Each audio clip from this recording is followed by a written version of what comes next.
लेकिन मैं जो दे करके आया हूं 19 दिन पीजीआई में, मैं वो सच्चाई आपको बताना चाहता हूं, सदन के माध्यम से उत्तर प्रदेश को बताना चाहता हूं और सदन के माध्यम से अपने सभी माननीयों को भी बताना चाहता हूं कि कोई गलत फहमी में न रहे।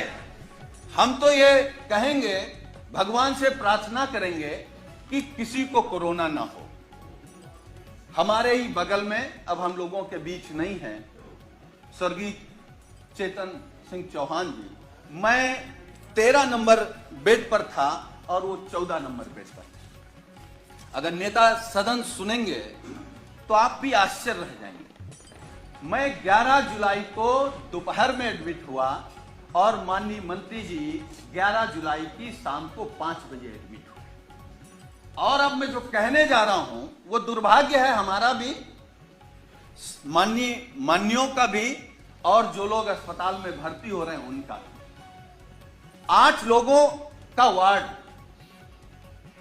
माननीय जी, 8 लोगों का वार्ड, जहां 8 कोरोना संक्रमित लोग होते हैं। डॉक्टरों की, नर्सों की और वहां की टीम आती है तो गेट से ही पूछते हैं कि चेतन कौन है।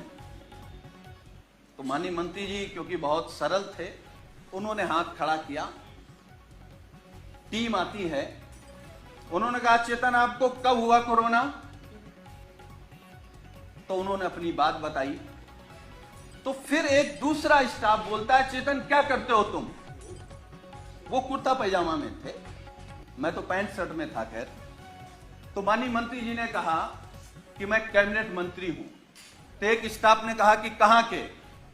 तो उन्होंने कहा उत्तर प्रदेश सरकार। तो मैं सोच रहा था कि ये लोग कैसे इस बदतमीजी से बात कर सकते हैं, लेकिन मुझे यह भरोसा हुआ कि जब माननीय मंत्री जी ने कह दिया कि मैं उत्तर प्रदेश सरकार का कैबिनेट मंत्री हूं, तब शायद वो चेतन जी कहेंगे या थोड़ा आदर करेंगे। लेकिन ये सुनने के बाद भी जब पीजीआई के स्टाफ ने कहा कि चेतन तुम्हारे घर में और कौन कौन संक्रमित है, तो मुझे गुस्सा भी आया, दुख भी हुआ और सरकार पे भी गुस्सा आया। मतलब सरकार का इतना भी दबाव नहीं है भाई। कैबिनेट मंत्री के बाद कौन होता है? मुख्यमंत्री। इसका मतलब उत्तर प्रदेश में केवल योगी आदित्यनाथ जी का सम्मान होगा। अगर शर्मा जी को कोरोना हो गया तो आपके साथ क्या व्यवहार होगा आप सोच नहीं सकते। हम नहीं चाहते, हम तो भगवान से प्रार्थना करेंगे कि आपको नहीं, किसी को ना हो। लेकिन उसके बाद मान्यवर, मुझे जब गुस्सा आया, मैं अपना गुस्सा नहीं रोक पाया, तो मैंने डॉक्टर से कहा कि आप जानते हैं कौन है?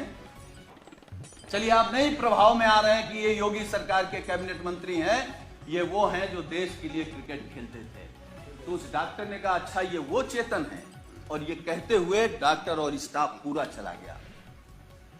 वो 2 दिन तक हमारे बगल में रहे। मतलब वो, मैं ये कह सकता हूं कि जिस घुटन में थे वो माननीय शर्मा जी नहीं महसूस कर सकते। और मुझे जो शब्द नहीं कहना चाहिए, वो कोरोना से हमको आपको छोड़ के नहीं गए, सरकार की अव्यवस्था से हमको आपको छोड़ करके गए।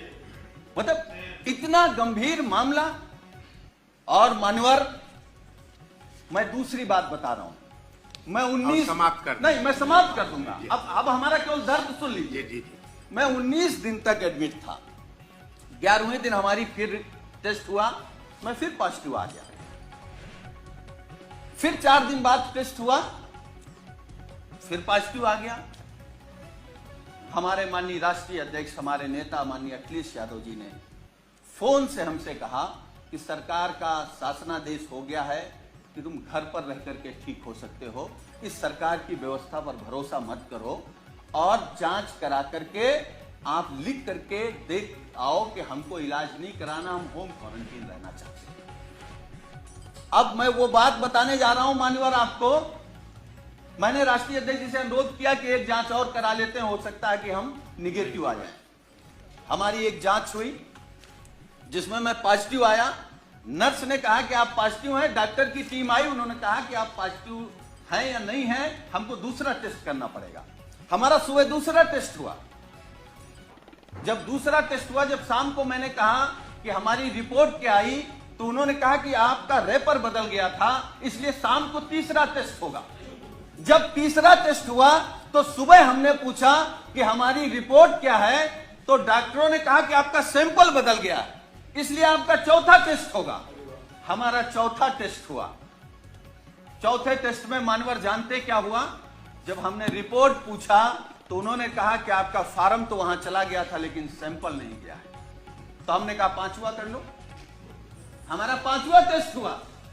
पांचवा टेस्ट हुआ और मैंने लिखित में दिया कि हमको पीजीआई में इलाज नहीं कराना है, हम घर में रहकर के जो सरकार के निर्देश हैं उनको पालन करते हुए हम स्वस्थ हो जाएंगे। मैं पहला पेशेंट हूं सरकार के निर्देश के बाद जो ये लिख करके आया कि मुझे नहीं इलाज कराना। मैं ये नहीं कह रहा हूं कि हम सभी डॉक्टरों पर सवाल खड़ा कर रहे हैं। डॉक्टर भगवान की तरह दिखता, हमको भी 19 दिन भगवान की तरह दिखा और हम भगवान की तरह मानते हैं, लेकिन ये अव्यवस्था आखिर कैसे?